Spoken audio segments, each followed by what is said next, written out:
Wali syarat nyifati Allah sing permanen. Ketika Allah mensifati dirinya Al-Hadi, zat yang memberi petunjuk, maka sifat ini lazimah abadi ila yaumil.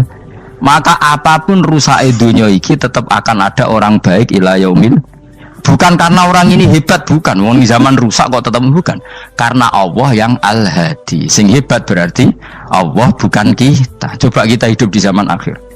Wong wedok do katokan cekak, fitnah kayak apa?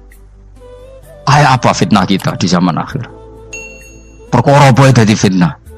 Jagone ra dadi menteri geger. Nah jenenge dunya. Jadi jenenge dunya, tapi tetep do saleh. Wong ibadah tambah ke kaji lo antri. Del kaji 36 juta. Indonesia ku antri-antri puluhan tahun. Wa qala ta'ala afa hasibtum annama khalaqnakum abatsan. Afa hasibtum monoto nyangka sira kabeh annama khalaqna mestine gawe ingsun kuwi sira kabeh tak gawe abasan hale ora ana gunane. Masa kamu ngira bahwa penciptaan kalian tuh gak ana gunane. Wa annakum lan nyangka sira kabeh. Wa annakum lan kowe nyangka sira kabeh ilena maring ingsun kowe nyangka latur jauna ora den balekno sira kabeh.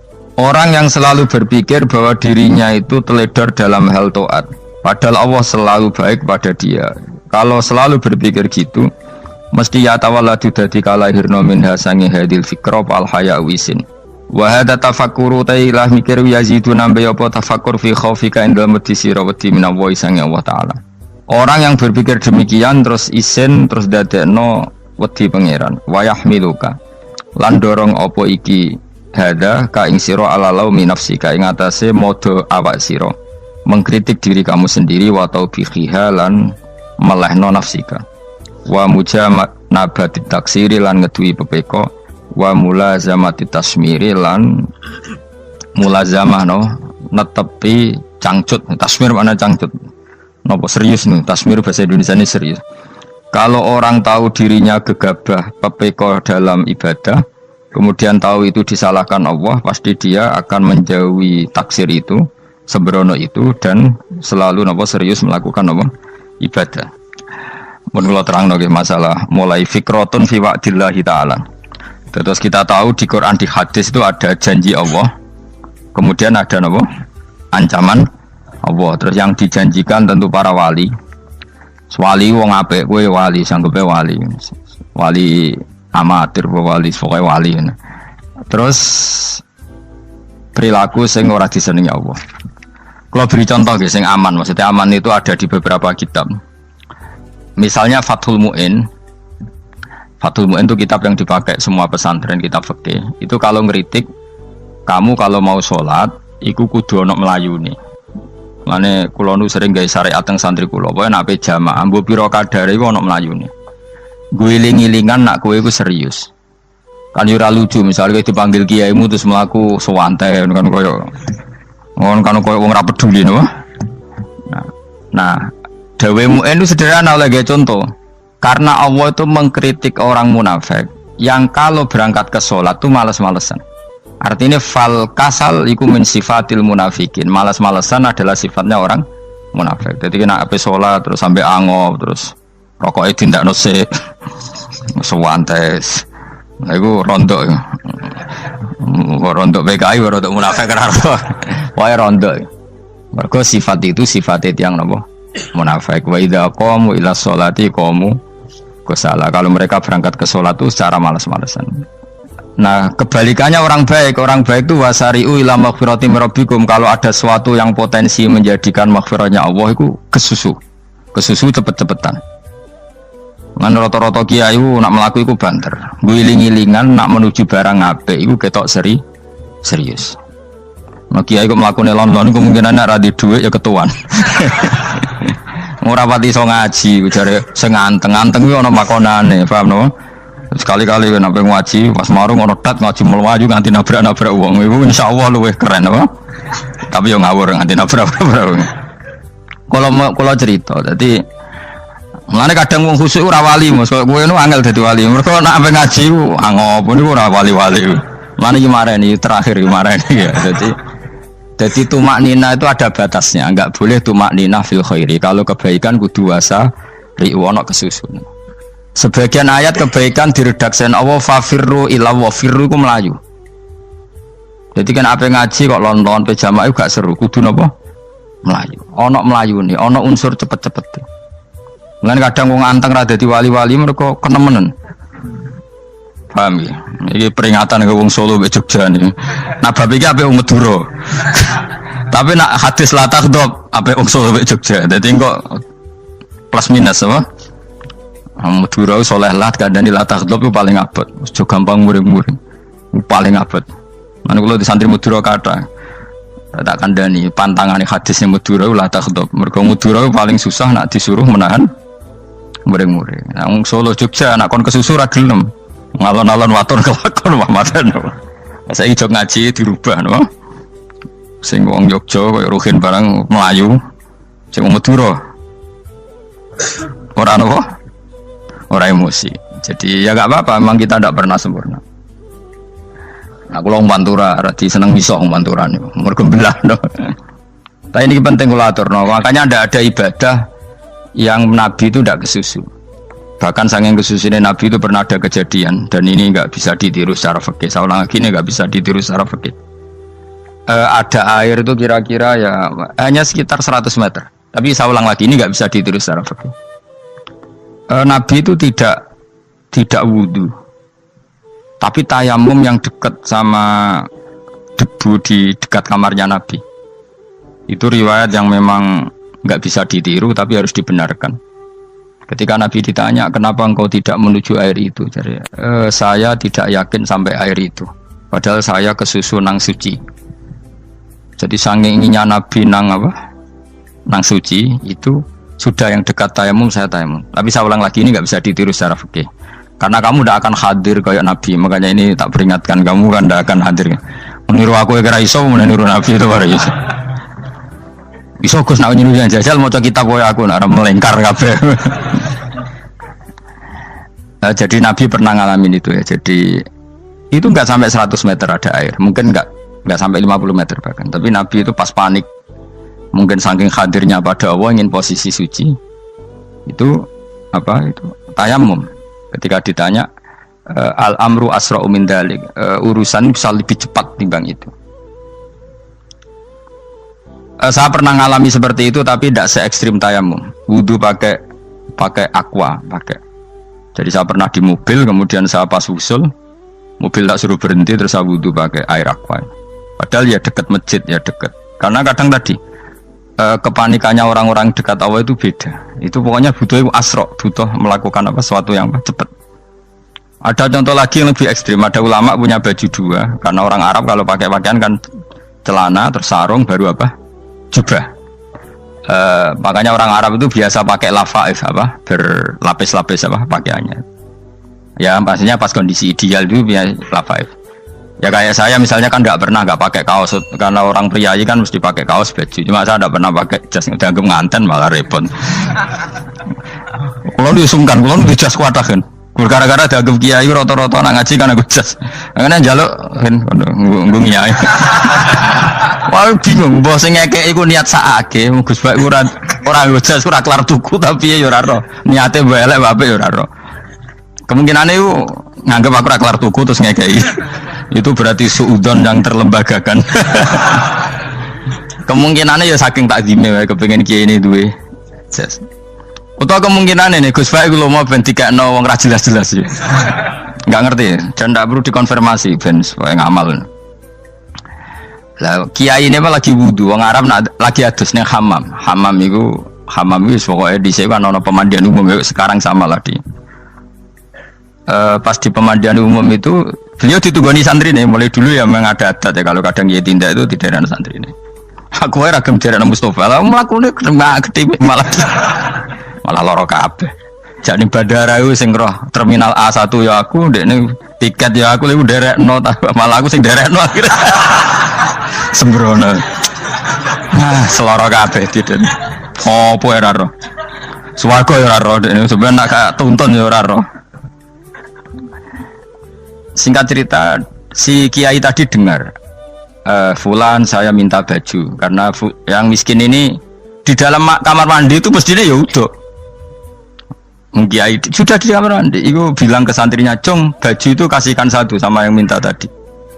Terus kata santrinya, "Ya Syekh, Halla badaan gosal tambok kamu jangan ke susu, kamu mandi dulu, engkau mandi dulu baru ngasih.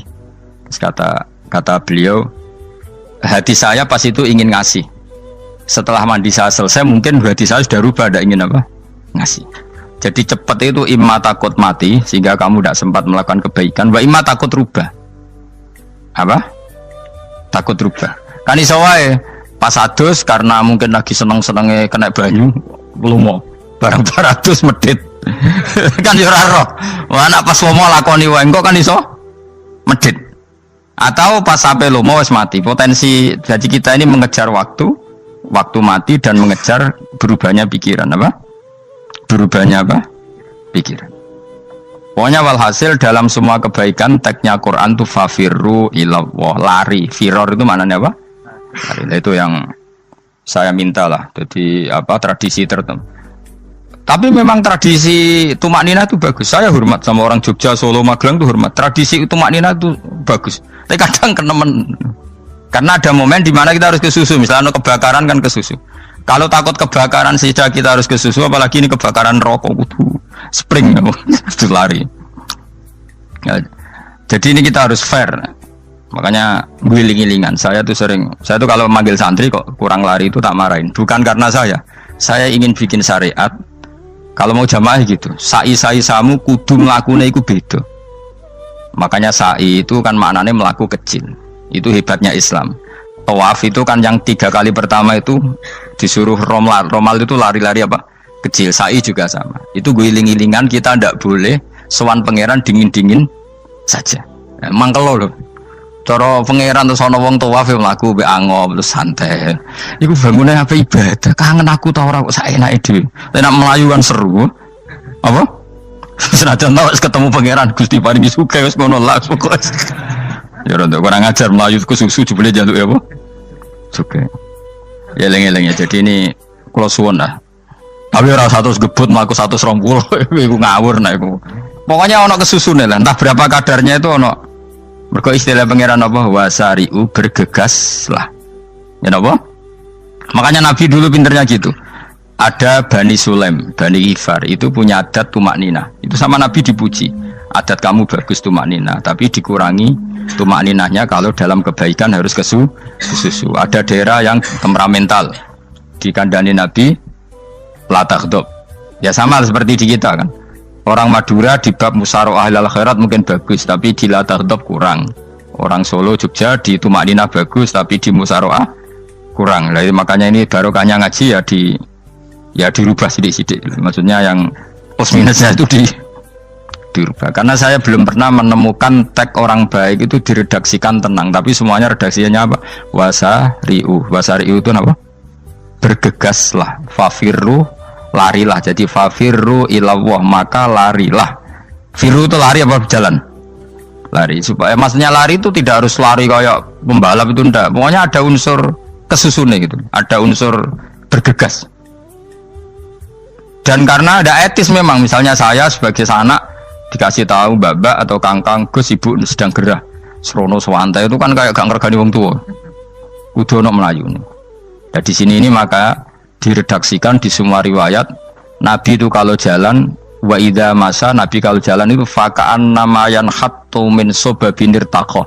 Semua dibak menerangkan apa Nabi kalau jalan itu seakan-akan turun dari tangga. Maknanya cepet. Fakaan naman hatto min sobabinir taqo. Jadi Nabi kalau jalan itu cepet. Ya dong ini ya. Paham ya? Ngiling-ngilingan. Nah, ciri utama berpikir secara Qur'ani adalah apa? Kamu mencari sifat-sifat wali Allah. Dan ternyata sifat wali-wali Allah itu musyaroah ilal khairat, kalau melakukan kebaikan ke susu.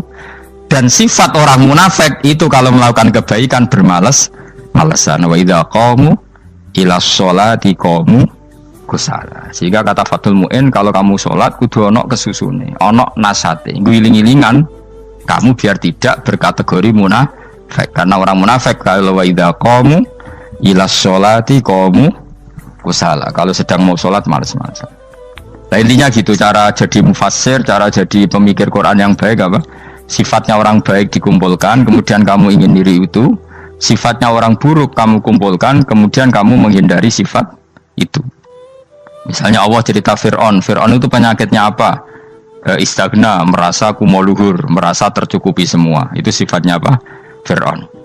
Tapi sifatnya orang baik itu ya Yuhannasu antumul fuqara'u ilallah. Sifat orang baik adalah merasa fakir, merasa enggak siapa-siapa di depan Allah Subhanahu wa taala. Sehingga keangkuhan itu sifat Fir'aun, merasa fakir, merasa enggak siapa-siapa adalah sifatnya orang baik. Makanya nadumanya Habib Abdul Haddad masyhur itu. Ana abdun soro fakhri dimna fakri, yang sering dinyanyikan dilakukan para wali-wali itu apa? Ana abdun soro fakhri dimna fakri. Jadi ana uta ingsun abdun kawula. Soro ingkang dadi apa fakhri kebanggaan ingsun iku dimna fakri mergo fakir ingsun. Jadi saya ini hambamu ya Allah, yang sebagai kebanggaan saya adalah saya selalu butuh kepada Engkau. Karena ciri utama orang jelek adalah hidup seakan-akan nggak butuh sama campur tangannya Allah Subhanahu wa taala. Kalau saya punya uang pasti senang, punya jabatan pasti senang. Saya jadi menteri mesti beres semua, saya jadi gubernur beres semua. Merasa bisa semua itu min sifati Fir'aun, itu sifatnya Fir'aun. Tapi kalau kamu jadi menteri, jadi gubernur, saya tidak siapa-siapa tanpa pertolongan Allah. Saya kiai pun tidak bisa apa-apa tanpa pertolongan Allah. Saya orang baik pun tidak mesti dijamin baik terus tanpa pertolongan Allah. Sehingga selalu la haula wala quwata illa billah. Saya bisa menghindari maksiat ya karena Allah, bisa melakukan taat juga karena Allah. Nah, orang yang seperti ini itu jenis ana abdun soro fakhri dimna fakri. Saya ini adalah hamba yang menjadi kebanggaanku adalah karena saya selalu fakir, selalu butuh kepada Engkau. Ini penting kalau terangkan, jadi supaya orang terbiasa. Man kalau seneng ngaji ini paling seneng. Kenapa saya ngaji seneng? Karena tadi kebaikannya Allah, nikmatnya Allah saya omongkan.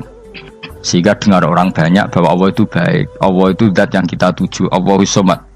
Jadi kalau saya jadi wali karena di kamar 40 dino, paling terkenal wali, terus wong salam template jadi ngono. Terus untung aku ora untung blas. Lan cara bapak wali be ulama iku mulya ulama. Wali iku nak terkenal wali paling banter wong sowan nggo gula, sing untung ndekne. Tapi kalau ulama menerangkan kebaikan, orang dengar semua, akhirnya Islam menjadi siar. Mana bodoh-bodoh tadi wali ulama ambek wali ku ya dhuwur ulama. Mbok ambek kuwe dhuwur kuwe mergo ora ono makome dadi. Terbangem kan cepet kaya kapuk tapi cebloke tok laut. Wong nek ora di makom iku kaya kapuk. Terbangnya cepet tapi gak tahu jatuhnya di mana. Dieling-eling ya, dados kula suwun sanget. Selama ini adat kita buruk. Nak nyongko anteng apik juga anteng fil khairat. Ketika kebaikan pun respon kita anteng, tidak boleh. Dalam kebaikan harus musaroah, harus apa? Musaroah. Musaroah itu kesusu. Nah itu makanya filosofinya apa? Kalau tawaf pertama juga kon cepet. Sa'i namanya ya sa'i. Sa'i maknanya apa? Lari-lari kecil. Jadi kalau bahasa Arab itu masya yamsi masyan itu jalan biasa. Kalau sa'a yas'a sa'yan itu jalan agak lari. Makanya darani sa'i. Kau oleh sa'i kok leha-leha ora oleh. Tapi aja terus numpak skuter balapan yo aja. Mulai bingung mbek wong saiki. Wong sepuh numpak skuter pantes. Saiki sing nom-nom lah do numpak skuter. Terus nek sing wengkek pasangan suami istri skuteran pun tuaf. Aku wis kodho malaikat ing barno aja tampa. Mangkel wong. Lagi ini sing hafal Quran ngalim diselipi ya perkara ade kono aku skuter aduh maten. Ijek enom nak tuwek tak malu. Ijek enom kan. Ini wajib mbok pasutno kan. Pasute wong fikir mandi yakin. Wah, nak yo terlalu senajan tosah yo tapi terlalu ijek enom. Padahal kebualah pan sruwet Mas. Iya karepe Arab Saudi ngono dolen.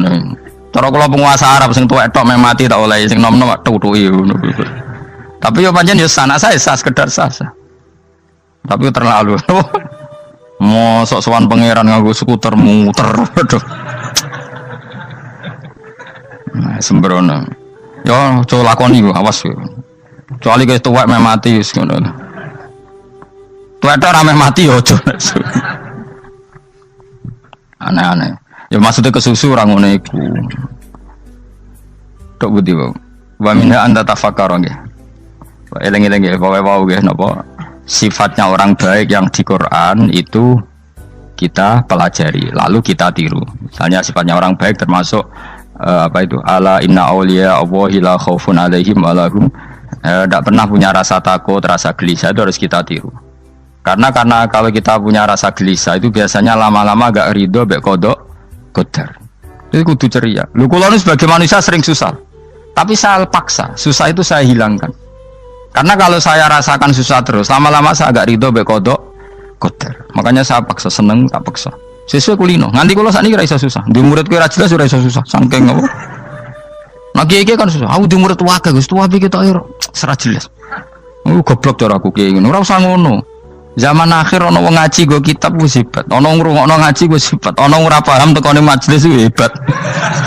Lah nek paham teko kan wajar, kira paham kok teko kan luar biasa. Nak ana penikmat ngaji paham biasa. Ini enggak paham kok teko. Wae guyu iso. Wae hebat itu, hebat. Hebat. Nah ana menteri dilantik guyu wajar. Lho ora menteri ra kok guyu. Iku kemungkinane loro, saking waline saking gedeng iki semua. Pokoke seneng ibadah. Mergo sifate wali iku la khaufun alaihim walam, ndak ada rasa takut, ndak ada rasa susah. Lho kula sebagai manusia kadang ya khawatir. So anakku nasibe piye, putuku nasibe piye. Tapi aku anggereling saya ada ya karena Allah. Dan saya punya rezeki karena Allah. Orang lain di sana banyak orang kaya, padahal gak anakku. Berarti yang menciptakan kaya itu tidak saya. Buktinya orang lain yang gak anak kita kaya banyak, sukses banyak. Kenapa kita menjadi seakan-akan pelaku sejarah? Kadang orang kan berpikir, ya akhirnya orang mesti maslahat ke kamu. Pas minta itu karena tomak kamu, hagun nafsi kamu, serakah kamu, tapi nggak tahu diri, pantas taura dengan permintaan. Kalau gue misalnya dulu mau jadi wali, ini soalnya tersinggung, bocor atau tirakat atau jalur jadi wali. Tapi gak dulu ya Allah tersinggung, kira tahu dulu. Jadi orang kalau tidak wali itu sudah keliru terus. Jadi bukan di sepuro, tapi tak kira itu ada. Jajal gitu kalau wali kok sabtu kok dirjilan. Kira-kira Allah tersinggung ngapa nyembah? Kira-kira tersinggung. Tapi misalnya kira tahu dulu mau kepengen kau Imam Syafi'i, Allah tersinggung. Bocah ora di idola. Terus ikut.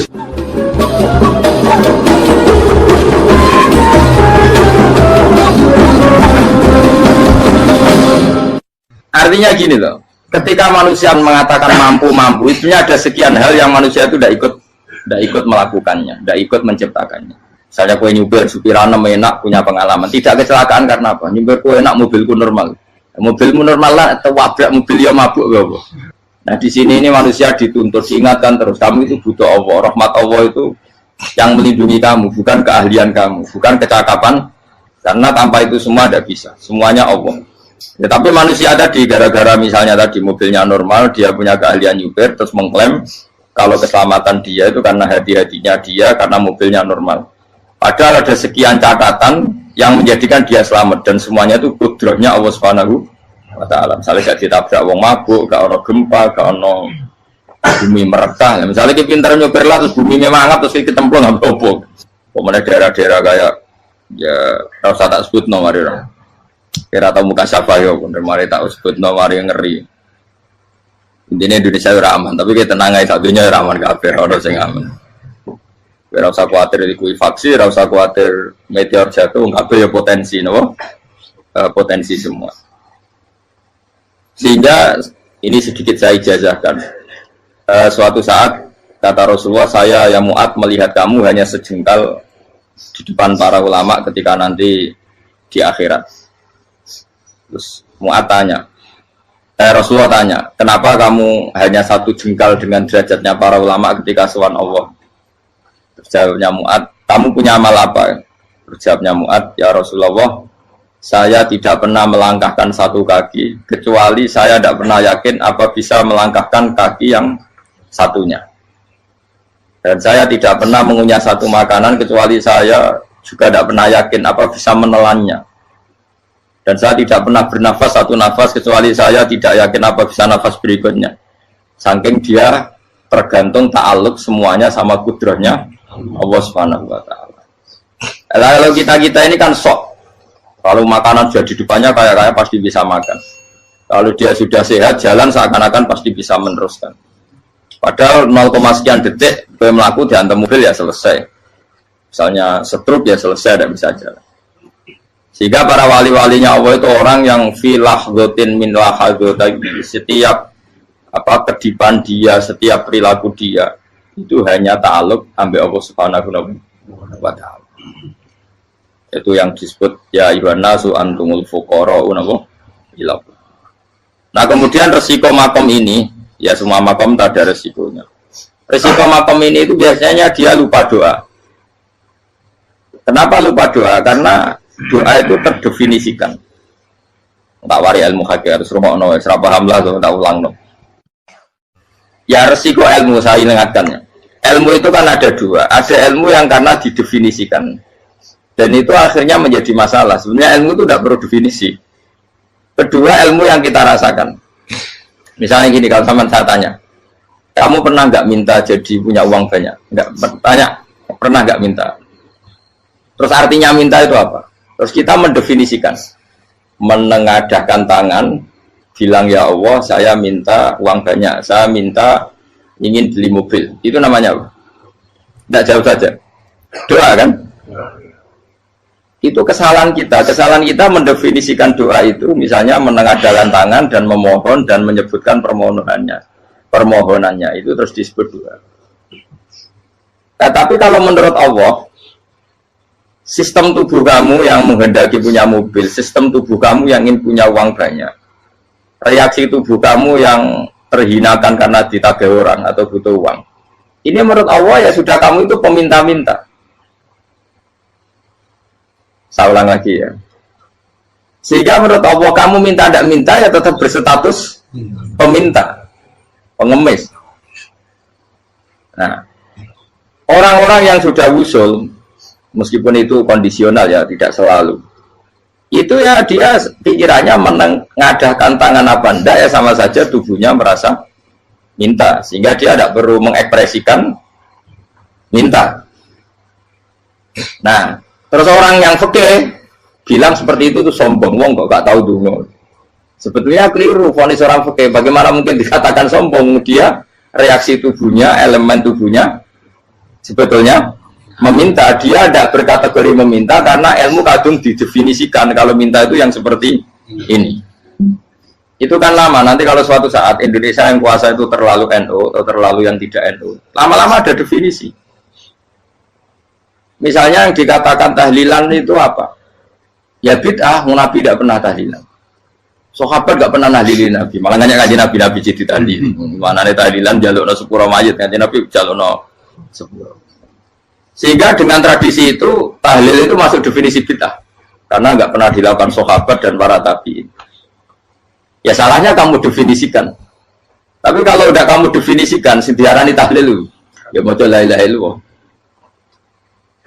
Terus mungkinkah satu bacaan la ilaha illallah dilarang? Wong ra oleh maca kalimat tauhid. Jadi misalnya tahlil itu nafatno kalimat tauhid. Oke, toh orang ora iso dilarang tapi nak tahlil itu mitung dinani mayit kaya budo. Samane kriminal. Enak. Ya sudah seperti itu. Makanya banyak orang salah itu karena ilmu kadung didefinisikan. Nah, definisi itu sebenarnya tidak mengikat dalam banyak hal. Ini penting saya utarakan. Ya karena seperti itu. Makanya itu masalah-masalah besar antara kita dan firqah-firqah yang lain. Masalah ahli sunnah, terus masalah yang lain-lain. Memang, ya sudah seperti itu. Ya saya ulang lagi ya. Ketika Nabi Ibrahim mau dibakar Namrud, itu masyhur cerita itu. Dan kemudian jadi Nabi namanya Habib Syahid. Habib Syahid itu sebetulnya hanya ngutip Habib Abdul Haddad. Jadi syair itu sebenarnya ada di Diwanul Haddad. Apa? Diwanul Haddad. Diwanul Haddad itu syair-syair Abdul Haddad ketika beliau usul, beliau mukasyafah. Terus bagian dinyanyikan Habib Syahid terjadi populer. Saya ulang lagi ya. Tubuh kita, misalnya kamu lapar, perut kamu kan mereaksi minta makan.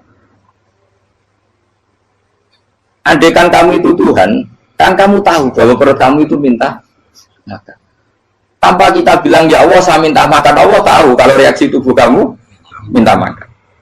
Sehingga orang yang tidak minta pun asal makomnya makom yang ikrar, mengakui kalau dia butuh, ya namanya sudah minta. Tapi fikih kadang mendefinisikan sing darane minta itu hanya madhep kiblat terus menengadakan dan sebagainya. Ya sudah kita sebagai orang pengikut ya yang ikuti fikih, yang ikuti tasawuf sebetulnya itu definisi yang sepihak. Sehingga ketika Nabi Ibrahim mau dibakar Namrud, masyhur itu cerita itu. Beberapa hari mungkin bulan-bulan orang disuruh Namrud cari kayu sebanyak-banyaknya. Ketika kayu sudah terkumpul mungkin satu lapangan, Ibrahim mau dibakar. Pegawainya Namrud itu bingung caranya mencalon Ibrahim. Terus saking gedene napa? Api. Nak dicalon ke ado itu ratok tengah. Nak diparekno itu kepanasan. Masyhur. Setan zaman itu orang akeh tadi setan tenan. Saya kan duplikatnya sakit tadi setan rano muncul. Wong duplikatnya wis napa? Akeh. Singkat cerita setan itu muncul pura-pura jadi manusia terus ditemukan manjane. Manjane kayak semacam ketepil besar yang jadi mana ya dari kiai-kiai ketepil haram mergo penemune setan. Jari ini tuh. Tapi nak manjane penemune setan itu betul walhasil terus dibikinkan satu manjane semacam ketepil besar terus Ibrahim dilemparkan ke api lewat apa ketepil tadi idenya siapa setan. Nah ketika di tengah api itu unik, kata malaikat Jibril datang terus tanya sama Ibrahim, ya Ibrahim apa kamu butuh saya, butuh alakah haja, apa kamu punya kebutuhan? Jawab Ibrahim lah, saya tidak punya kebutuhan. Amma ilaika fala, kalau ke kamu ndak, karena kamu makhluk apapun keren kamu Jibril tetap kamu makhluk. Amma ilaika fala. Tidak, maksudnya butuh ke Allah nanti saya nyampaikan. Malah dinya Nabi Ibrahim kalau Allah tidak usah kamu sampaikan ya sudah tahu. Gua be Jibril. Oh, aku ditekak kan. Ya saya ulang lagi. Apa kamu punya kebutuhan? Alaka hajalah ama ilaika fala kalau ke kamu tidak. Tidak, maksudnya butuh ke Allah nanti saya sampaikan. Karena Jibril yang mentang-mentang dekat sama Allah dan tukang memberi informasi. Saya kata Ibrahim, kalau ke Allah sih nggak perlu kamu, dia sudah tahu. Nah itu terjadi nagamanya Habib Abdul Haddad masyhur itu apa? Hasbi min su'ali ilmuhu bihali. Jadi cukup ilmunya Allah itu menjadikan saya tidak perlu minta. Hasbi min su'ali ilmuhu bihali. Jadi ada kondisi tertentu yang para wali itu, saya ulang lagi kondisi tertentu, yang para wali itu ya tidak minta. Tapi kalau itu ditiru jenengan semua ini jadi keangkuhan. Kenapa? Wes oga donga tangane ditenangkan. No, atine ora eling pangeran kan akhirnya aja lo tenan. Itu jadi wali-wali. Nah, wali-wali itu kan misalnya tangannya tidak menengadah tapi semua sistem tubuhnya merasa butuh sama saya itu pernah ya. Tapi itu kondisional dan saya juga ngulang nggak mesti bisa. Ketika saya umroh itu pernah saya ada satu kondisi itu doa ya di putaran pertama kok. Di putaran pertama saya berdoa ya agak banyak di multazam. Putaran kedua mau berdoa sudah tidak berani lagi. Sampai ke-7. Hari kedua ya tidak berani, hari ketiga tidak berani. Nah seperti itu tidak bisa dibuat-buat meskipun saya juga agak ingin. Tapi ya pas itu ya nggak bisa. Gara-gara itu korban kitab hikam, ya kitab hikam yang terkenal. Kitab hikam itu pernah cerita gini. Rubbama dallahum al-adab ala tarkit tolak. Terus di antara makalahnya itu wa inna ma yunabbahu man yajuzu alaihil ikhfal. Tapi kamu jangan niru dosa kan. Tapi jangan ingkar ilmu ini tambah dosa oke. Jadi niru ya dosa, ingkar ya dosa. Jadi ada seorang wali kata hikam. Kadang-kadang seorang wali itu mau doa diulang itu sungkan. Kenapa? Yang perlu diingatkan itu yang potensi lupa. Allah kan masih ingat doa kemarin. Lalu gara-gara saya sebelum umroh itu mensinau kitab hikam agar aku dulu. Ya Allah, sing tak dungani ini aja eling kok tak eling nomene. Jadi wa inna ma yunabbahu man yajuzu alaihi yang bisa diingatkan hanya orang yang potensi lupa. Sementara Allah udah akan. Tapi kan akhirnya doanya eling. Ya Allah kayak kemarin. Hari ketiga ya Allah kayak. Makanya menurut saya ilmunya orang hakikat itu juga dari sisi kriminalnya karena ya tadi. Tapi kamu ingkar ya keliru. Memang Allah nggak mungkin lupa ngapain kamu ingatkan. Makanya menurut saya Allah itu mazat terbaik benar-benar Rahman Rahim. Mestinya Allah terbaik itu mau bedino malah ngamuk. Lah aku lagi tapi mbok ilang eling kok. Tapi Allah itu maklumi ya, dengan kekeliruan. Kita ini kan selalu keliru, donga terus juga keliru sebetulnya. Karena seakan-akan kan mengingatkan seseorang yang mungkin lupa. Wong Allah tidak pernah lupa kok, kamu ingetin terus. Atau kamu menggurui Allah, yaitu ya Allah langsung badani kalau di duake, padahal nggak mesti maslahat bagi kamu. Duake orang mesti maslahat bagi kamu. Maka ada sekian contoh yang wali itu dibully pangeran. Saya sering cerita, banyak cerita wali itu dibully pangeran. Digarap pengen. Ini gara-gara salah itu. Saya pernah cerita dan itu ada di hikam itu di kitab itu. Itu ada. Ada wali itu tukang hamal. Hamal itu manol di pasar itu tukang angkut. Jadi kalau ada orang bawa barang berat diangkut dia, terus misalnya ke kalau dulu mungkin ya ke kereta atau ke singkat cerita terus diupai. Saat dapat apa dia pasti pulang karena dia hanya butuh makan satu piring karena dia tirakat makan satu piring untuk ibadah 24 jam. Singkat cerita dia ngeluh ya Allah. Kamu tahu, engkau tahu, saya ini pecinta engkau. Saya ini hanya butuh makan satu piring untuk kuat sholat. Tapi kenapa harus jadi juru manol? Berilah saya rezeki yang tanpa kerja. Nah, selang sekian hari dia dituduh maling, terus di penjara, terus dapat rezeki tanpa kerja. Dia terjawab kenapa jadinya gini? Kan kamu minta rezeki tanpa kerja. Ya itu penjara itu rezeki tanpa kerja kan. Jadi Allah memperlakukan para walinya itu memang unik. Ya kadang dibully. Sehingga dalam cerita-cerita kenabian kata Qadiyat itu nggak ada orang yang sering dibully Allah kayak nabinya. Karena nabi itu orang yang dicintai Allah. Jika salah sedikit saja itu toro pangeran, toro kampus itu digarap, pokoknya dibontol, salah sedikit.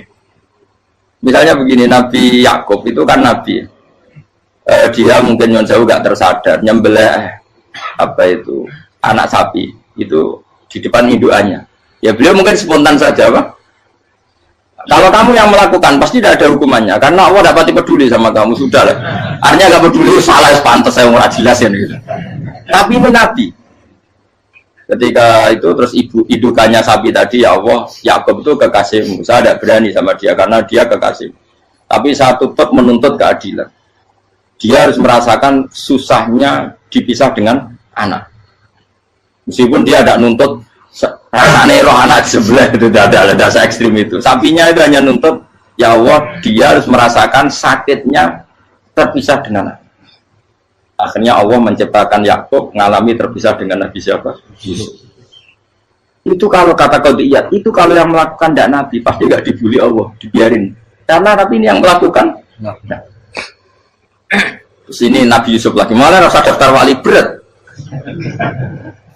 Nabi Yusuf itu di penjara itu karena terdolimi apa karena memang dia salah? Terdolimi.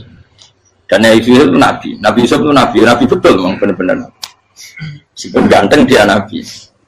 Syaratnya Nabi ganteng kira-kira mlebu. Nabi itu harus ganteng. Gak boleh. Nabi elek ora oleh. Karena Allah isin di kekasih keriting elek. Allah yang diselera. Kabeh Nabi mesti yang paling ganteng di kaumnya. Yang paling nasab. Enggak boleh Nabi kok pesek, keriting, enggak boleh. Tapi kalau sudah jadi orang soleh boleh kan. Tapi kalau Nabi enggak boleh. Nabi Yusuf bukan. Masyhur kan cerita Nabi Yusuf dengan siapa? Zulaikha. Dan belum ada orang dalam keadaan darurat masih cerdas kayak perempuan. Jadi singkat cerita, ketika Yusuf diajak Zulaikha selingkuh enggak mau kan keluar dari kamar. Delalah kebetulan wa alfaya sayyidah Rajal.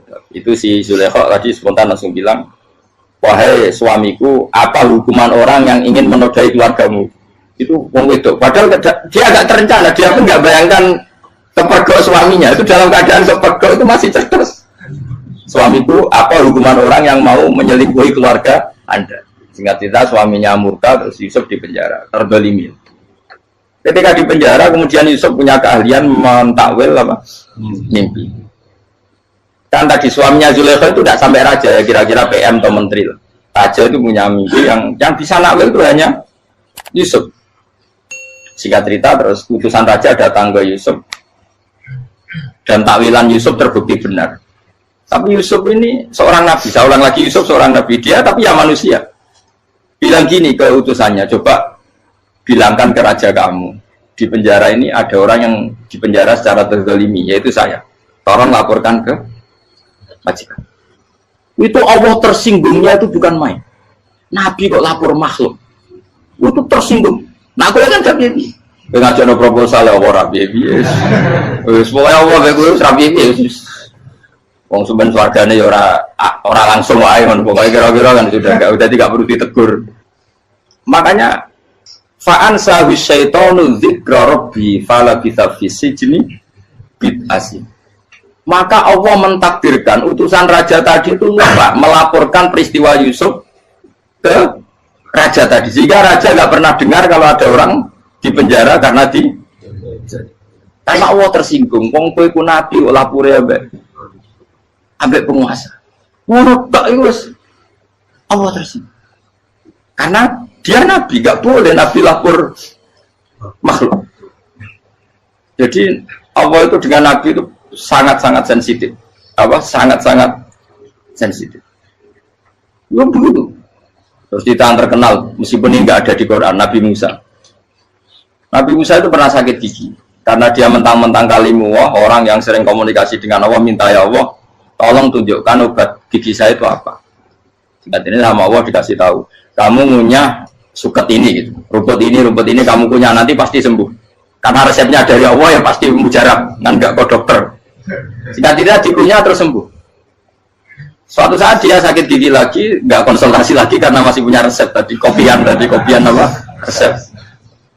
Dia datang nyari suket yang sama dikunyah tambah sakit. Tanya sama Allah, ya Allah ini kan resepnya yang sama, kenapa tambah sakit? Kata Allah, kamu itu kekasihku. Orang nak sing ngobati ku aku ra suket sembrono. Semenjak itu Nabi Musa tidak pernah taruh resep lagi sudah. Andaikan itu kamu, pasti Allah juga nggak tersinggung. Makanya kata Qadiyat, kenapa para nabi sering ditegur itu bukan karena Allah murka, nabi itu beda. Jadi kesalahan kecil atau apa-apa yang menurut kita ada salah itu untuk nabi salah. Makanya di ahli sunnah ada kaidah apa? Mimba bihasanatil abror sayyi'atul muqarrabin. Pernah dengar kaidah apa? Mimba bihasanatil abror sayyi'atul muqarrabin. Sesuatu kalau dilakukan umumnya orang itu hasanah atau kebaikan, tapi kalau dilakukan para nabi itu salah. Karena apa ya? Saking dekatnya dengan Allah. Saya ulang lagi apa? Mimba bihasanatil abror sayyi'atul muqarrabin. Jadi nabi itu beda. Nah, para nabi itu orang-orang yang mengalami fikir yang doa resmi kayak siapa tadi? Definisi fikir yang sering. Kayak definisi orang tasawuf yang sering. Sehingga ketika Nabi berdoa, ya memang secara disiplin ilmu yang namanya berdoa, ya minta Allah dengan mengadakan tangan. Ketika nggak berdoa, karena Nabi sadar Allah tidak perlu diingatkan lagi, pasti masih ingat. Jadi dua-duanya benar terus. Makanya Nabi itu lam yazal fitaroki, Nabi itu selalu naik derajatnya. Karena pas minta ya benar, pas tidak minta ya. Tapi kamu jangan niru dosa kan. Tapi jangan ingkar ilmu ini, tambah dosa. Okay? Jadi niru ya dosa, ingkar ya dosa. Jadi ada seorang wali kata Hikam, kadang-kadang seorang wali itu mau doa diulang itu sungkan. Kenapa? Yang perlu diingatkan itu yang potensi lupa. Allah kan masih ingat doa kemarin. Lalu gara-gara saya sebelum umrah itu mensinau kitab Hikam itu, agak putur kok. Ya Allah, sing tak dungani ini aja eling kok tak eling nomene. Jadi wa inna ma yunabbaru man yajuzu alaihi yang bisa diingatkan hanya orang yang potensi lupa. Sementara Allah tidak akan. Tapi kan akhirnya doanya elik, ya Allah kayak kemarin.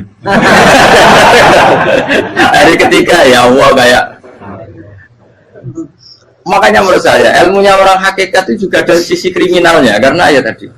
Tapi kamu ingkar ya keliru. Memang Allah nggak mungkin lupa, ngapain kamu ingatkan. Makanya menurut saya Allah itu mazat terbaik, benar-benar Rahman Rahim. Mestinya Allah terbaik itu mau bedino malah ngamuk. Ya aku aja tapi hilang dong. Tapi Allah itu maklumi ya, dengan kekeliruan. Kita ini kan selalu keliru, dulu terus ya keliru sebetulnya. Karena seakan-akan kan mengingatkan seseorang yang mungkin lupa. Wong Allah tidak pernah lupa kok, kamu ingetin terus. Atau kamu menggurui Allah, yaitu ya Allah langsung badani kalau di diake, padahal nggak mesti maslahat bagi kamu. Diake orang mesti maslahat bagi kamu. Kalau kamu turun terus, pas minta itu karena tomak kamu, hadun nafsi kamu, serakah kamu, tapi nggak tahu diri pantas taura dengan permintaan. Kalau gue misalnya dungo dia jadi wali, iso Allah tersinggung, bocor atau tirakat atau dia harus jadi wali.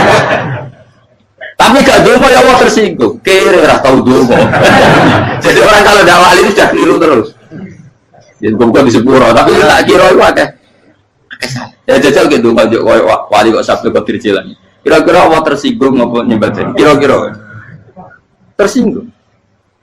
Tapi misalnya kira tahu dongo kok pengen kau Imam Syafi'i, Allah tersinggung. Bocah ora di dola. Nah, terus dia kadang salah biasa wes. Terus bakat salah no. Bakat salah.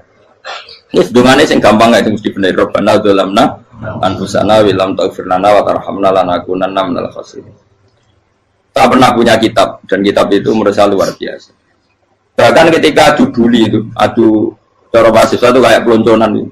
Nabi sama Nabi pengiran gitu dan itu sekali yang satu salah melakukan disiplin ilmu sampai pengiran itu degradasi. Dan Allah memang mengancam gitu. Kalau kamu melanggar ini, la biton namin diwani nubuah. Nanti la amkuan namin diwani nubuah. Kamu saya hapus dari buku kenabian. Tes-tesannya ya lucu, biasanya begini. Kata Nabi Musa kan ditanya. Ketika dia khutbah ditanya orang, siapa orang paling alim ya Nabi Allah? Sekarang orang paling alim itu siapa? Nabi Musa jawab, saya kan. Jadi Allah tersinggung karena wong kok boleh telepon. Tapi ada kan Nabi Musa kok jawab Fauzi itu salah, gak masalah meneh. Atau enggak Prugen, malah salah meneh. Tapi jawab Musa ya salah. Saya Gusti, saya kan. Orang paling alim siapa? Saya. Allah memperingatkan Musa, ada seseorang yang lebih alim ketimbang kamu. Coba kamu harus ketemu dia. Ketemu dengan cerita ketemu Nabi siapa? Khidir. Terus dalam 3 sesi ini, 3 babak ini buli-bulian. Nabi Khidir itu dalam 3 babak ini selalu kelihatan salah. Di antaranya adalah cara sekarang ya mungkin di gonjak sepeda motor atau perahu kalau dulu yang menggratisi dia numpangi sepeda motor malah spionnya dicopot gitu. Spionnya dicopot, dirusak. Tapi Musa kan sudah digratisin malah rusak yang motornya yang apa? Menggratisin. Nabi Khidir masih tenang. Kamu tidak paham. Ya, Nabi Khidir mesti tidak kamu tidak paham. Itu kata surahul hadis termasuk Ibnu Hajar al-Asqalani bilang ini. Setelah itu kedua membunuh anak kecil. Musa tambah marah. Anak yang belum punya dosa kok kamu sampai 3 kali ada 3 peristiwa. Itu kata surahul hadis. Andai kan Musa kok diam tidak protes, maka dia akan disalahkan Allah. Karena dia berarti membiarkan kemungkaran di depan matanya tanpa reaksi. Jadi sebetulnya ketika Musa berontak itu Nabi Khidir, Nabi tenan gitu. Jadi itu kan unik. Tapi berontak yang disalahkan. Jadi angel, sandi tes-tesan jadi Nabi itu angel. Misalnya kalau Nabi Musa itu kayak model santri Jawa Timur. Nabi Khidir salah, dia derek mawon. Iya Nabi jero barang mungkar. Menengahi. Berarti Nabi goblok bener. Makanya memang Musa harus konsisten seperti itu, harus demo terus. Kayak saya misalnya sebagai kiai, ya harus seperti ini cara mulang saya.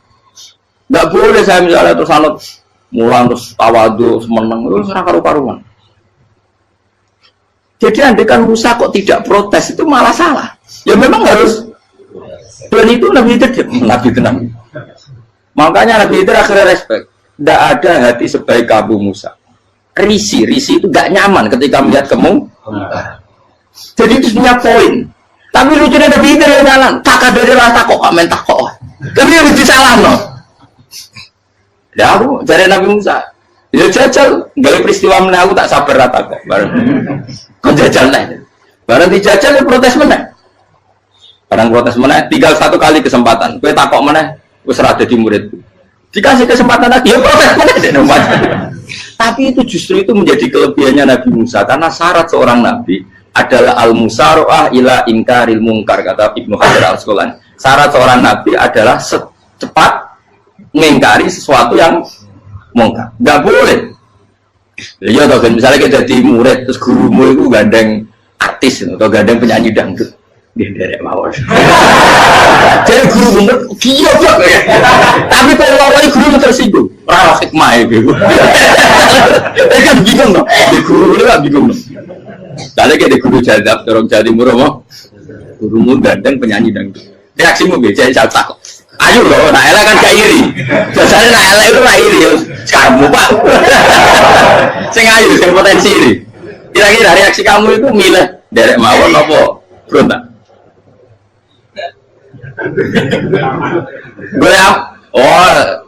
Nak gurumu wong alim, mesti nak pasti meneng. Muridku giyo, tidak sensitif. Roh barang mungkar dilakukan di depannya kok tidak reaksi, tidak protes, gebet tenang.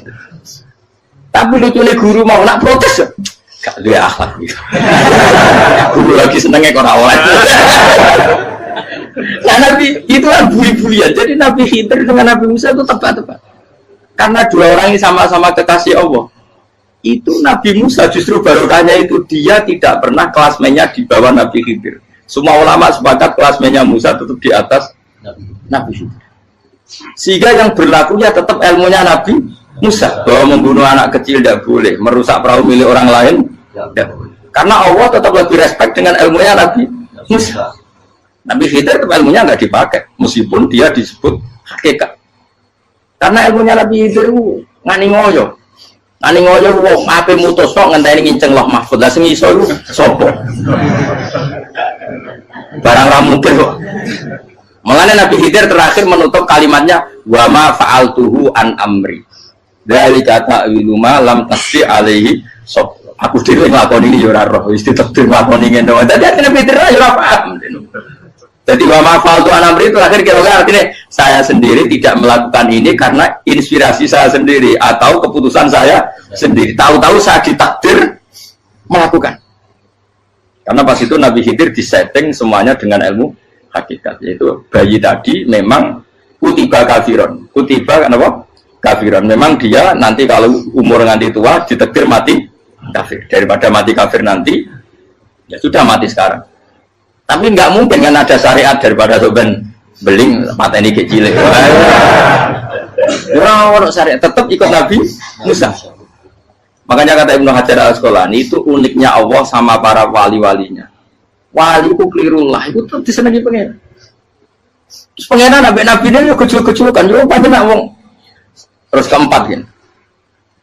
Tadi kan saya punya contoh 3, ini contoh keempat, ini terakhir. Agian kok ilmu merah cukup, tetap malah bingung nggak? Nabi itu minggat, itu boleh tidak? Tanpa pamit, minggat itu pergi nggak pamit, itu boleh tidak? Tidak boleh. Rasulullah meskipun kayak apa disakiti di Mekah itu tidak pernah minggat, tidak pernah hijrah. Saya ulang lagi, karena butuh izin. Tapi Allah pernah punya kekasih, yaitu Nabi Yunus. Nabi siapa? Yunus. Itu Quran meredaksikan ya abako itu terjemahnya apa? Minggat. Kalau pergi itu tidak ada. Tapi ini Allah meredaksikan itu abako itu ya minggat. Nabi Yunus itu dakwah di daerah Nainua. Ya. Nainua itu ya, Babylon sana. Kampungnya namanya Nainua. Ya, daerah Babylon. Babylon itu kalau di geografis modern ikut Irak. Ikut mana? Irak. Jadi Kufa, Basra, Babylon. Terus siapa itu yang ngalahkan pasukan Yahudi dulu itu Buktanasor, Bukat Nasir itu ikut mana? Babylon, apa? Babylon. Bama unsila alal malaka ini di Babila Harutama. Makanya kalau ulama-ulama melihat Irak kacau sampai sekarang itu tidak kaget. Irak itu ardun mal'unah kalau di kitab-kitab. Bumi yang memang sudah terlaknati mulai dulu. Sehingga ketika ada kasus Saddam Hussein sekarang itu ulama tidak kaget. Zaman Rasulullah Sugeng itu Irak itu termasuk sudah bumi yang guna keazalah. Jadi di sana pasti banyak fitnah. Fitnah pertama yang dicatat sejarah adalah Mautul Husain, apa? Kabudutnya Said siapa? Husain di Karbala. Era Imam Syafi'i adalah zaman mifnah, ulama dibantai karena dipaksa mengatakan Quran apa? Makhluk. Terus konflik-konflik sampai era Saddam Hussein terus era sekarang jadi. Nah kita ini ulama sebenarnya tahu tarikh itu. Tapi di era modern kan dianalisis karena campur tangan ini itu ya sudah lah. Sebab goblok pun daripada ngebantah-bantah malah ragam. Ibu goblok, ibu pintar. Sekarang kan analisisnya kan, wah ini ada campur tangan pihak ketiga diciptakan nih saunu ini. Ya kalau intelijen harus ngomong seperti itu. Kalau kita seperti ulama memang dari dulu dicap Nabi hunalika az-zalazil wal fitan. Saya teruskan. Nabi Yunus itu dakwai kaumnya itu lama sekali dan tidak iman. Nah semua nabi kalau kaumnya tidak iman itu diberi hak Allah ngancam akan adanya adab apa? Ngancam akan adanya adab. Nabi Yunus ngomong gitu terus. nanti kalau kamu tidak iman, lu pasti kena azab. Anggap saja dia ngancam gitu sudah berbulan-bulan. Singkat cerita, azab baru tinggal 3 hari lagi. Ayo nang iman, tinggal 3 hari lagi. Ya kira-kira dia ngomong misalnya Ahad, tadi Ahad, Senin, Selasa, atau kamu milih Selasa ya Rabu, Kamis. Singkat cerita Ahad itu dia gak kuat. Wah, semuanya kurang tolong diro kaumku tetap orang iman. Mantel asal, minggat deh. Minggat ya, jadi kalau minggat kan nggak punya tujuan, so asal pergi jauh saja. Ada perahu, sekenanya dia naik saja. Namanya minggat nih. Kalau bawa bekal terencana, bawa visa, paspor kan plesir namanya. Jadi minggat itu ya enggak, ya sekenanya nggak persiapan. Singkat cerita sampai ikut perahu nelayan tadi, terus zaman itu ya ada mitos kalau ada gelombang yang nggak wajar pasti ada orang minggat. Terus ditanya siapa yang minggat, Nabi Yunus kan orangnya jujur saya katanya. Ya sudah, yang minggat terus dicemplung mau. Ya, terus ada yang agak baik, ya jangan gitulah. Ini kan kita semua butuh selamat, judi dulu. Terus judi satu lagi ketemu Yunus. Coba mungkin salah udahnya, judi lagi ketemu sampai 3 kali ketemu Yunus. Makanya fasahama fakana minal mudhadis, diuji dia kalah kemudian tenggelam. Fal taqamahul khutu wa huwa mulim. Terus dia diuntal, ditelan oleh ikan nun. Di situ ikan nun digambarkan saking besarnya itu. Dan ini uniknya Allah sama kekasihnya. Sudah Allah menyalahkan tapi unik. Ikan ini kan itu sama Allah dikasih instruksi. Kamu nggak boleh makan dia. Dia kekasih saya. Terus ketika di tengah di perut apa? Ikan, dia kegelapan. Terus Nabi Yunus cita-citanya satu, ya Allah, kalau saya sumpah kiri saya tidak bisa baca tasbih. Karena sama Allah disulap perut ikan itu jadi masjid. Jadi dia di dalam perut ikannya santai saja tetap wiridan. Santai. Karena ada figur mati Allah ilaha illa antas fanak ini kuntum nadal. Ya dia santai aja wiridan. Karena perut ikan bagi dia adalah masjid. Ya dia disalahkan Allah karena abako tadi minggat hijrah tanpa pamit. Tapi juga dibela-belain Allah, ikan tadi tidak boleh nelan. Ini perlakuan Allah sama orang yang bikin. Tapi karena dia Nabi uniknya apa? Dino Ahad itu kaumnya udah nginceng ngomong Nabi Yunus. Rame-rame nginceng. Lucunya cara nginceng gini. Nak Yunus nih ngomong, berarti bodoh. Ngomong orang ada kok dia tengok. Orang bincang Nabi Yunus juga ada. Oh tenang orang ada. Mulai ngomong rawan ini ngomong. Itu uniknya pangeran. Jadi mau dia minggat tidak salah. Mau dia orang minggat berarti kaumnya. Jadi kalau ada kaum gempa bumi itu faksi kok dia neng. Oh malah orang tenang tak melaju. Nyata dia gak melaju. Jadi bahwa didesain minggat. Tapi Nabi kan disalah, Nabi jurah pamit. Makanya masyhur, saya itu punya kitab karangannya Habib Alim Alamah, babanya Habib Anis, Habib Ali bin Husain yang ngarang apa? Ali bin Muhammad bin Husain karang yang disebut duror itu. Itu diantara doanya gini. Tapi jangan tiru loh, biar awali. Aku rawani niru. Cuma saya hafal secara ilmu, tapi saya tidak berani. Waj'al sayyiati man ahbabta. Ya Allah, jadikan kesalahan saya itu kesalahan orang yang kau cintai. Terus pokoknya salah lagi jadi pengiran kadung seneng, salah lagi capek wae wong seneng. Waj'al sayyiati man ahbab. Terus kayak gue lah dimanja wong tuamu, anak paling disayang. Salah wae lucu. Kowe tak cilik. Kowe seneng tak cilik. Salah wae lucu. Becano gelas ya lucu, tiba ya lucu. Tibane cah tuwek-tuwek. Terus jelalatan mulai tiba. Nah itu barang kau menginceng omahe Nabi Yunus gak ono wong. Wah, berarti adab mau turun betul. Andai kan adab tidak jadi turun, pasti Nabi Yunus berarti di tenang. Wes. Barang mulai malam Kamis, adab itu sudah kelihatan. Ada puting beliung, ada apa sudah jelas pasti ada adab. Kaum yang lapangan tobat finish. Secara bal-balan menit-menit apa? Terakhir. Apa benar ditompo nanti. Wes gak sido tak adab wong kowe tobat. Singkat cerita Nabi Yunus hari ketiga atau apa dia selamat. Pakai versi yang umum saja. Selamat faltaqamaul hutu bahwa falaula annahu kana minal musabbihin la bi fi la yaumi yub'ats. Akhirnya dimuntahkan sama ikan tadi terus dia keluar. Barang keluar tanya-tanya kabar gimana kabar kampung Nenua baik-baik saja. Kabar awal dimulai karena dia tahu kalau orang bohong itu dihukum mati. Padahal dia bohong katanya Kemis itu ada azab ternyata kampungnya baik-baik. Padahal baik-baiknya karena mereka Jadi masyarakatnya nyari dia karena mau iman. Si nabinya nggak berani pulang karena nanti hukum mati. Itu pangeran nabi kekasih itu dia. Pangeran ya bully gitu. Oh itu beda-bedaan. Mau kekasih pangeran, aku hati itu langsung diadab. Jadi pangeran kekasih itu beda. Orang koyo. Akhirnya pangeran sama mulai. Wah nak mulai aku disiksa. Perkara nih kalau pembohong itu dihukum mati. Masyarakat yang boleh tenan. Mereka malam kemis mau azab tenan. Waktu sudah tobat. Disebut falau laka naskoryatun amanat fanafa'aha imanuha illa qauma Yunus lamma amanu kasyafna anhum adzabal khizyi fil hayatid dunya.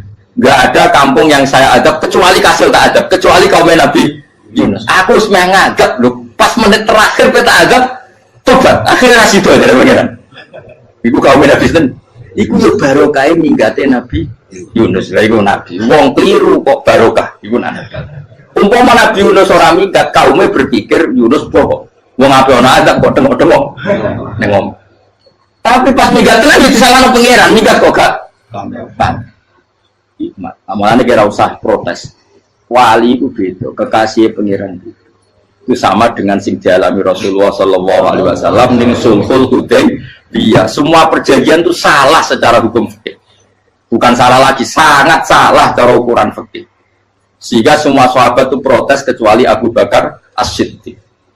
Cuma semuanya ngomong Umar, tapi semua sahabat akhirnya ya mencoba di antara perjanjian gini. Pertama kan enggak biar sampean enggak terlalu jadi teroris, enggak terlalu jadi ekstremis. Memang ya usah jadi teroris, ya terlalu jadi teroris. Semua itu mungkin kan, dunia semuanya mungkin. Singkat cerita Nabi itu sudah di Hudaybiyah. Hudaybiyah dengan Mekah kan tinggal sekitar paling 40 kilo. Saya pernah itikaf di masjid yang pernah dipakai Hudaybiyah. Kan sekarang jadi mikot ya, termasuk mikot umroh di Mekah kan apa? Hudaybiyah kan mikot di yang terkenal kan apa? Jirona, Tanim, Hudaybiyah. Itu perjanjiannya tuh gini. Perwakilan dari Quraisy namanya Suhail bin Amr, siapa? Suhail bin Amr. Perjanjiannya gini, Muhammad kamu tidak boleh masuk Mekah. Kamu boleh masuk Mekah itu tahun depan. Padahal Nabi sudah bilang kepada sahabatnya, ayo kita umroh. Dan diberi hak umroh. Tapi setelah sekitar 40 kilo masuk Mekah, dicegat sama orang kafir Quraisy. Lah, Nabi itu sakit tenang. Nabi kadung mentafsir, memberi berita gembira, saya mimpi, kalian masuk tanah haram, amini namu khalikin, aman semua. Semuanya bercukur gundul atau mencetak rambut. Pokoknya, kata sahabat senang sekali, karena mimpi Rasulullah tidak pernah apa? Tidak pernah salah. Bareng di situ, di antara perjanjiannya, hadza ma kataba ali Muhammad Rasulullah. Ini perjanjian yang ditulis Muhammad Rasulullah. Kata Suhail, hapus kata Muhammad Rasulullah.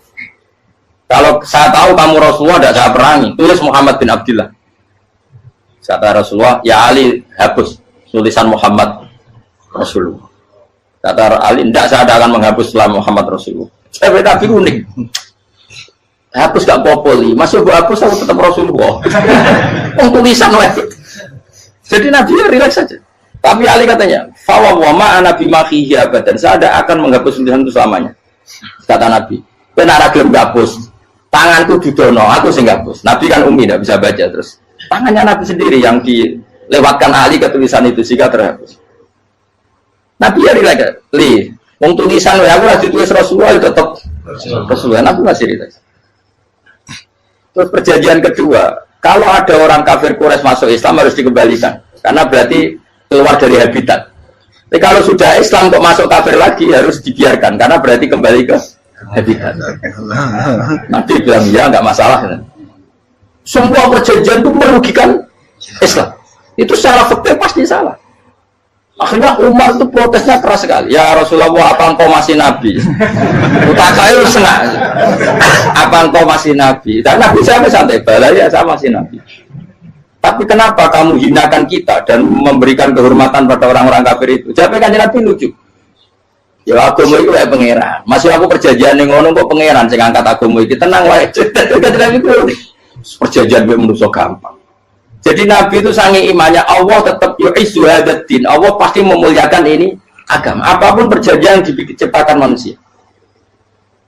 Makanya bapak saya, Mbah Mun, guru saya itu ngaram-ngaram tenan mikir Islam. Islam mbok pikir haram, ono sing duwe. Ben ngono. Dunya rusak kok ben tetep Islam lu. Mulya. Rasa mbok pikir wis keliru-keliru lah perjanjiane dunya keliru lah. Lu coba Uni Soviet kayak apa hegemoninya? Kayak apa kuatnya Uni Soviet? 100 tahun mengokupasi Uzbek, Tajikistan dan tapi apa bisa menghilangkan keimannya orang Uzbek Ceknya?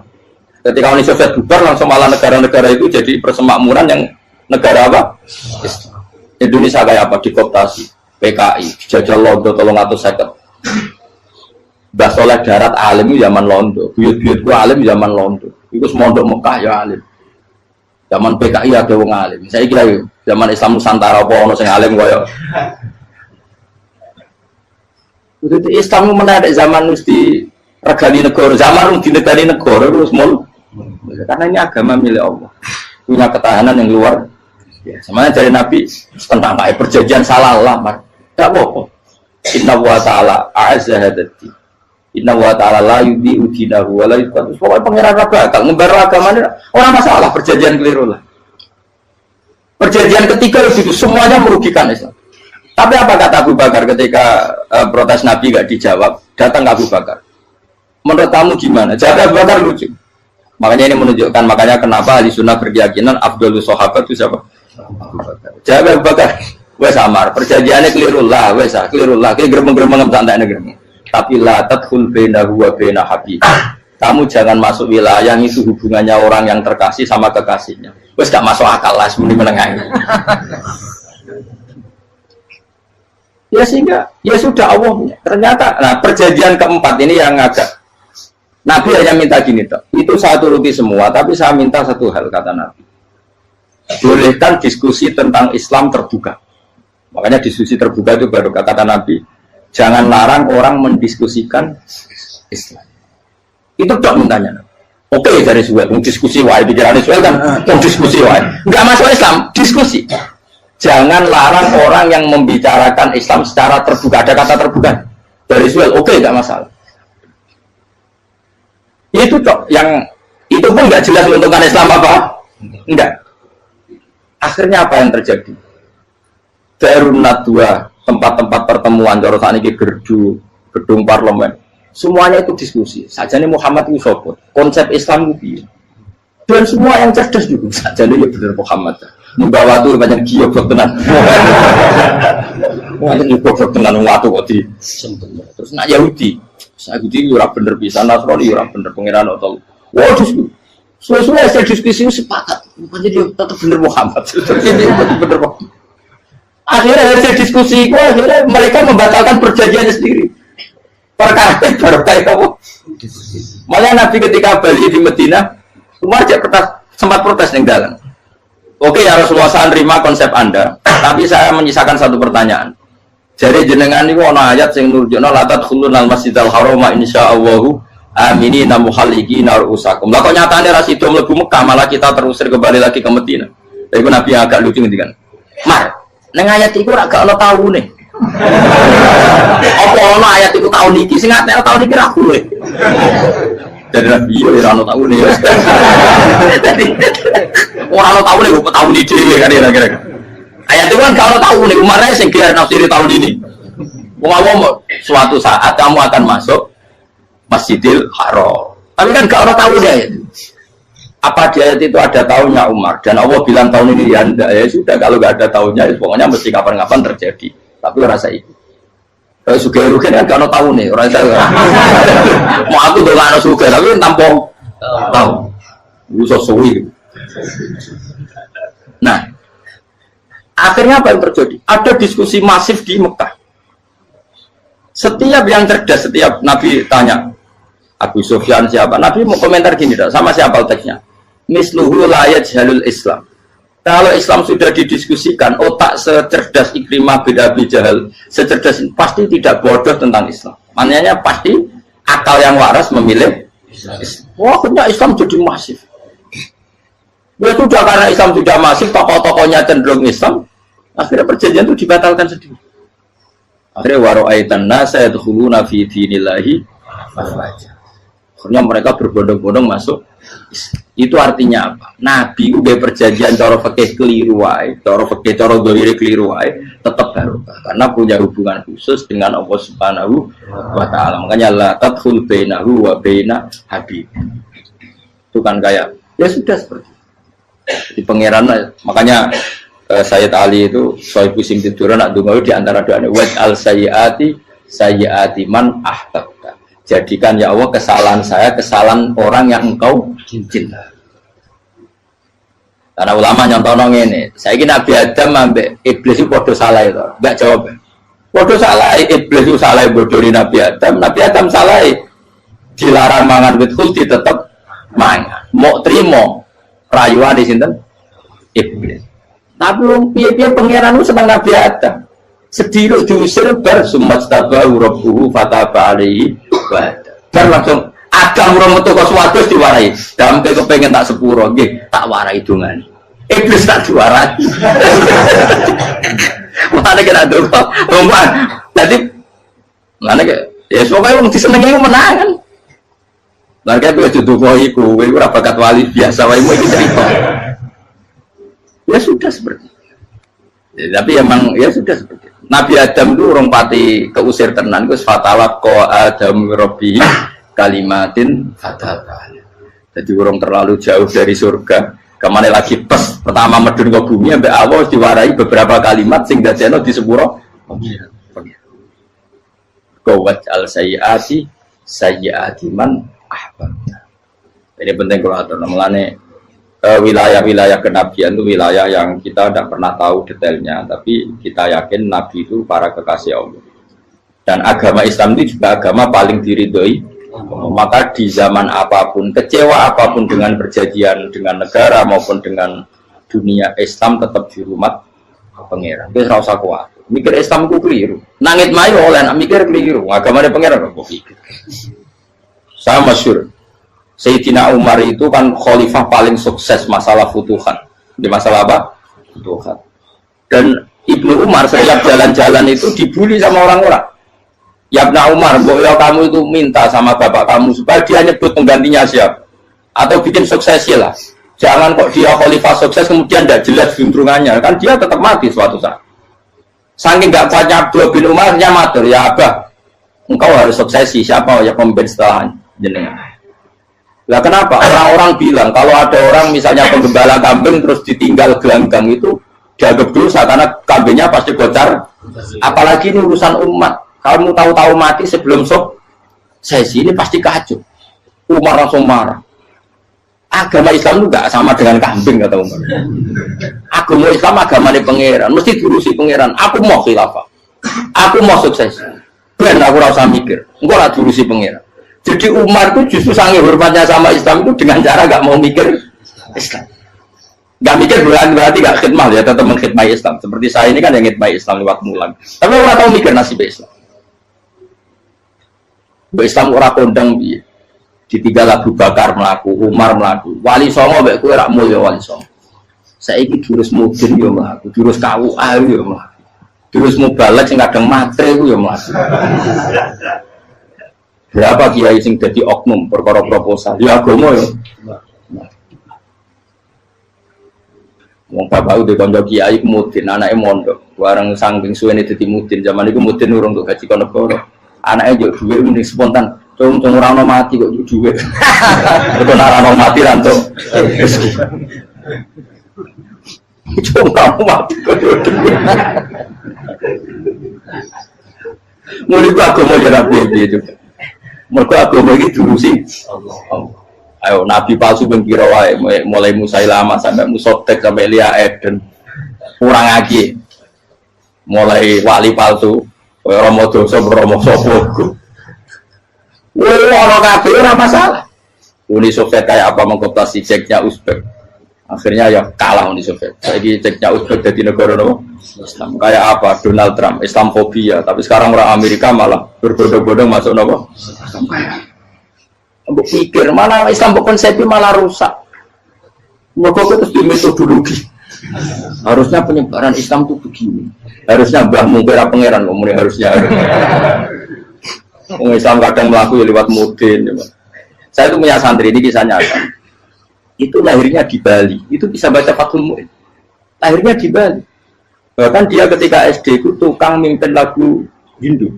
Bali itu Hindu. Karena dia ketua kelas, tapi Islam. Semua. Jadi dia ikut. Gara-gara jadi Baba itu bakal sate yang Bali.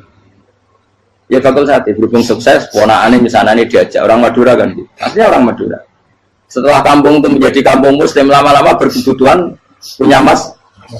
Berhubung ke sana kiai ono masjid mosok ora diwong alim. Akhirnya anaknya di pondokno di Jawa. Pondokno di Jawa iso maca muin terus ngaji sama saya.